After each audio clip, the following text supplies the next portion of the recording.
how quickly he adapted to the league and what he was able to do just to, I think, carry the team at times, make some plays at times. When we initially brought him in, I thought he would be a little bit more of a playmaker, which of course he made plays, but he was actually more of a goal scorer than I had anticipated. So we adapted it. Even when we started the year, we started him sort of an attacking midfielder in a diamond. And we quickly adjusted that to putting him up front because he felt more comfortable as a forward. So what we sort of envisioned initially wasn't exactly correct, and we adjusted and made the adjustment. He still made plays. Obviously, he led the league in assists, so he still created things, but he actually took to the goal-scoring side probably in a more prominent fashion than I actually thought he would be. So, and he was a great addition to the team just from a personality standpoint. Very humble, very much a part of the group, and that's always important when your top guy is that down to earth. Where do you rate this season individually in the whole course of MLS history?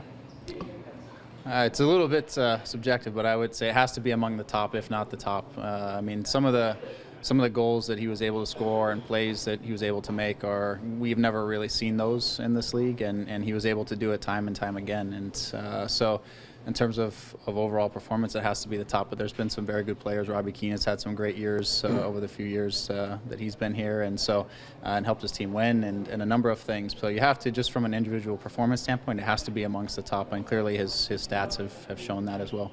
33 league appearances and 32 appearances as a starter. Did that surprise you? His durability?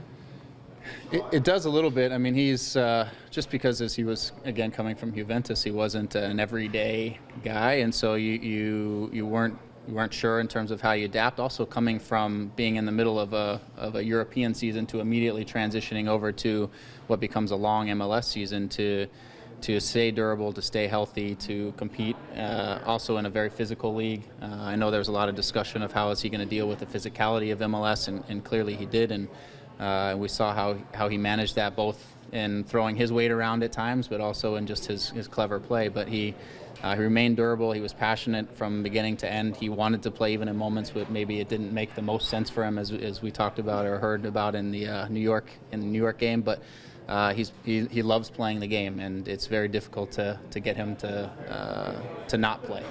Greg, he and Michael are the guys on your team. Does a player like Giovinco have to be the guy on the team? Is that why perhaps Juventus did not use him? Obviously they have a lot of other talent on that team, but does he have to be the focal player, do you think, to succeed?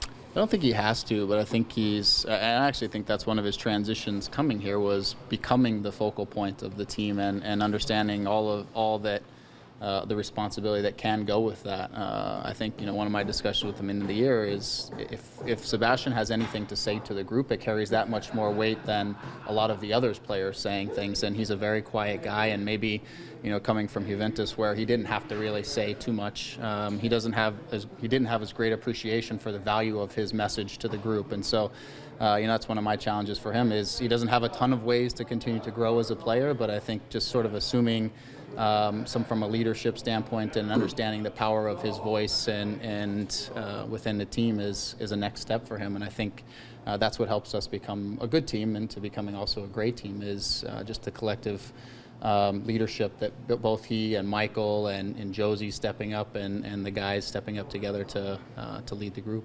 Well, looking at an MLS final where the two teams have not gone the huge designated player route, what does that say, do you think? Obviously there are different ways of climbing the mountain. Yeah, and I would go a step further and say even in the semifinals, you could say that that formula wasn't the one. And I've said it from the beginning of the year, it's not always necessarily the payroll that gets you there in this league. It's about collective work rate. It's about the group becoming a group, because the difference from one team to the next team is it's not so big in this league. There's a parity that's there, and sometimes the cohesion of a group and being together for over a year, for 2 years, 3 years, in some ways is a lot more important than the individual talent of the group, and you need that in this league because it's an edge. The margins are finite in terms of wins and losses here, and so you're seeing that because these teams have been together for a little while. They've endured heartbreak. Columbus last year in the first round of the playoffs lost heavily to New England, if I recall, and they learned some things, I imagine, from that game and came back stronger this year and more prepared for the playoffs than probably they were last year. So I think that's a big thing. It's a lesson for us, is the finer details that we need to progress at to be more successful next year as we approach and go into the playoffs, to be better at the playoffs. Because the playoffs are a little bit different than the regular season, and until you really experience that, then maybe you don't have a clear appreciation for that. So, things taken. But like I said, in this league, it's not always the big salary teams that have won it. It wasn't until LA won it, and they won it a few times, that actually became a DP team was successful. I know you don't want to give secrets away, but you're a former defender. How do you defend Giovinco? He's help.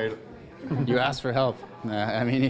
You're in a tough situation if you're locked in one-on-one, and really it is about time. It's about winning as much time as you can against him to allow people to get over and support you. And and to be fair, I thought teams did a pretty good job of that at the end of the year, which they were able to get numbers around him and really kind of crowd up the space in which he received the ball. And at that point, we got to get the ball out fast and to other people, and other people have to step up and draw some of the attention off of him. But clearly, it's a situation that, and a number of defenders in our league saw that this year. You don't want to be isolated one-on-one and sometimes one-on-two with him, because he's so shifty and quick and can beat you to the left and beat you to the right. And not only does he score, but he sets up goals. So he's very difficult to handle. How important is it for the rest of the team to see a DP like Seba invest in the club the way he seems to have done?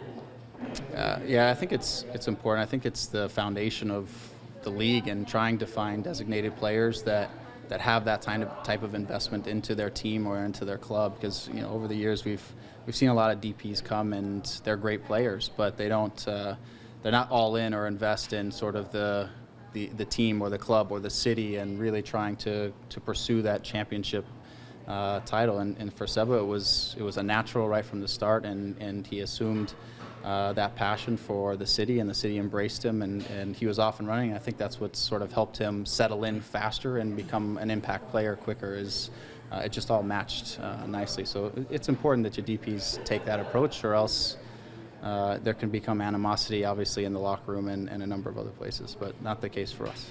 I'm not sure we get a huge sense of Seba because of the language issues and things like that, but what is he like in the dressing room? Is he an intense fellow? Does he take a loss badly? How would you describe his personality? Because he seems pretty even keel. He is. He's pretty consistent. Yes, he takes losses hard, and he can. That's probably when you see the most of him. Sometimes is like for example in the playoff game, the last game of the season, he did not take that well. He exploded, and the locker room felt it. Some of the chairs and various things felt it. He is passionate about winning. That's why he came, and it wasn't the only game. There were other games during the course of the season where you see a little bit of that from him.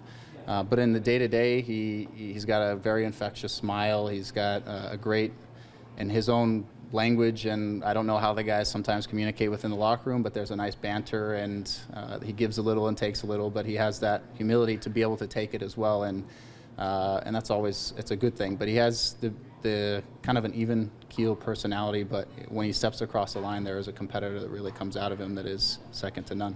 He came from a club that was used to winning, where winning, if you don't win, it's failure. Did he bring a sort of winning mentality to this team?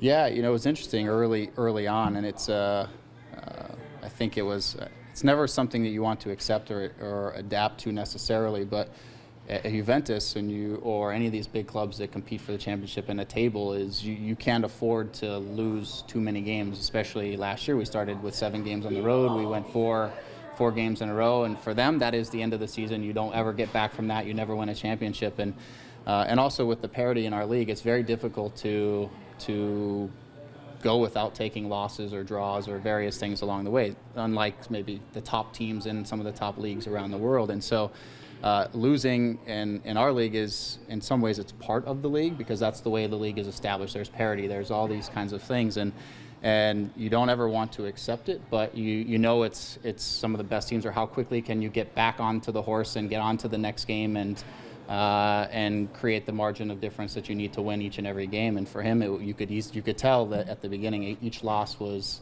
it almost felt to him like we have no chance of winning the title now if we are going to lose these 3 games at the beginning of the year. But I think he he started to learn what the league was a little bit about, and obviously over the course of the season, and it didn't diminish his competitive drive, but you start to understand that the difference from game to game is small. It's not like Juventus against a small club in Italy where you know you're going to get the 3 points. You just got to do the little things right. So, are any of your players going on loan or practicing with other clubs in the off season? It's something that we've looked into.